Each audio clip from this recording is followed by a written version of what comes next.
Vi vil nu bevise Pythagoras' sætning a i anden plus b i anden er lig med c i anden. Vi tegner 4 kongruente retvinklede trekanter, der tilsammen danner et kvadrat med sidelængden a plus b.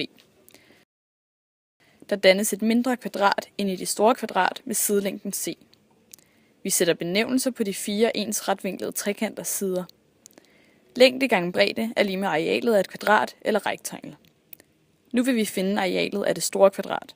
Det vil vi finde ved at tage det store kvadrats længde, a plus b, og bredde, a plus b. I det er et kvadrat, er alle sider lige lange, og alle vinkler er 90 grader. Parentes a plus b, parentes, gange med parentes a plus b, parentes, er a i anden plus ab plus ab plus b i anden. Det forkortes til a i anden plus b i anden plus 2ab. Arealet af det store kvadrat er altså a i anden plus b i anden plus 2ab. Med samme fremgangsmåde som før nævnt, tager vi det lille kvadrats længde, c, og bredde, c, og ganger det med hinanden. c gange c er c i anden. Arealet af det lille kvadrat er altså c i anden. Vi har ude i venstre side af tavlen opskrevet arealerne af henholdsvis det store kvadrat og det lille kvadrat. Vi tager udgangspunkt i de 2 nederste trekanter. I det de 4 retvinklede trekanter er kongruente, har det ikke nogen betydning. Vi starter med at sætte vinkel ABC, altså vinkel B, til at være V.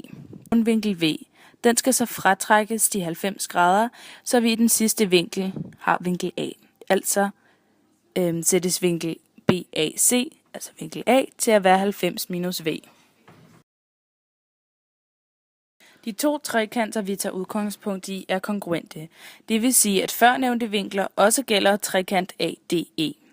Altså er vinkel DAE, altså vinkel A, lig med V, og vinkel DEA, altså vinkel E, lig med 90 minus V. I det er retvinklede trekanter, vi arbejder med, ved vi, at en af vinklerne er 90 grader, og at der i alt er 180 grader i en trekant. Det lader os tilbage med 180 minus 90, altså 90 grader.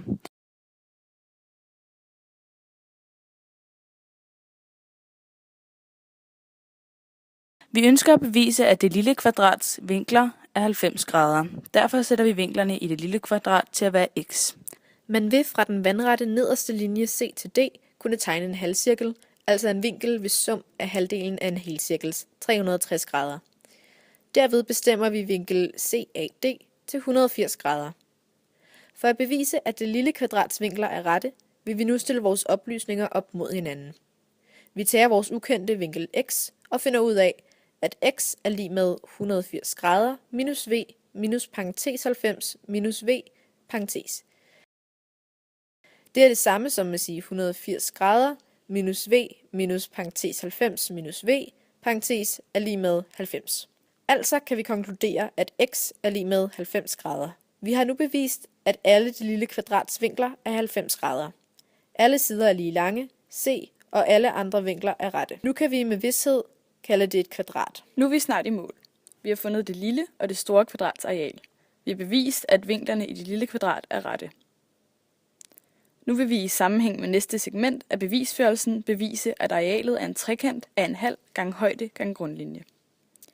Der tegnes en retvinklet trekant. Højde og grundlinje defineres. Disse 2 linjer skal mødes i den rette vinkel. Der tegnes en lille streg ved halvdelen af trekantens højde. Fra denne streg eller punkt tegnes en linje, hvis længde er lig grundlinjens. I denne proces dannes der 2 små kongruente trekanter. Så når man tager arealet af en trekant, tager man i virkeligheden arealet af et rektangel. For at nå til det ønskede endelige resultat, beviser Pythagoras' sætning, skal vi sammenholde de 4 trekanters areal, det lille kvadrats areal og det store kvadrats areal. Det store kvadrats areal er lig med summen af de 4 trekanters areal og det lille kvadrats areal. Der fås altså, at parentes a plus b, parentes i anden, altså arealet af det store kvadrat, er lig 4 gange parentes en halv gange a gange b, parentes plus c i anden. Det skal altså være et plus i stedet. Arealet af de 4 trekanter og det lille kvadrat. Dette kan udregnes til, at a i anden plus b i anden plus 2ab, som er det store kvadrat, er lig 2ab plus c i anden, som er arealet af de 4 trekanter og det lille kvadrat. Nu vil vi forklare mellemregningerne, der fører til det førnævnte resultat. Vi starter med arealet af det store kvadrat, parentes a plus b, parentes i anden er lige med a i anden plus b i anden plus 2ab. Parentes a plus b, parentes i anden er lig parentes a plus b gange parentes a plus b. Herefter ganger man i parenteserne, og vi får a i anden plus ab plus b i anden. Det kan forkortes til a i anden plus b i anden plus 2ab. Nu har vi forklaret mellemregningerne til arealet af det store kvadrat. Nu til det næste segment, arealet af de 4 trekanter og det lille kvadrat. 4 gange parentesen halv gange a gange b, parentes plus c i anden, Og selvfølgelig også et plus her. er lige med 2ab plus c i anden. Vi har 4 gange parentes en halv gange a gange b, er lige 2 gange a gange b plus c i anden. Vi har altså ganget 4 med en halv. Og selvfølgelig også et plus her. Det kan forkortes til 2ab plus c i anden. Vi er da helt fjollede. Dette skal også være et plus. Nu har vi også forklaret mellemregningerne til de 4 trekanter og det lille kvadrat. Som det sidste i vores bevisførelse tager vi fat i vores resultater efter mellemregningerne med arealerne.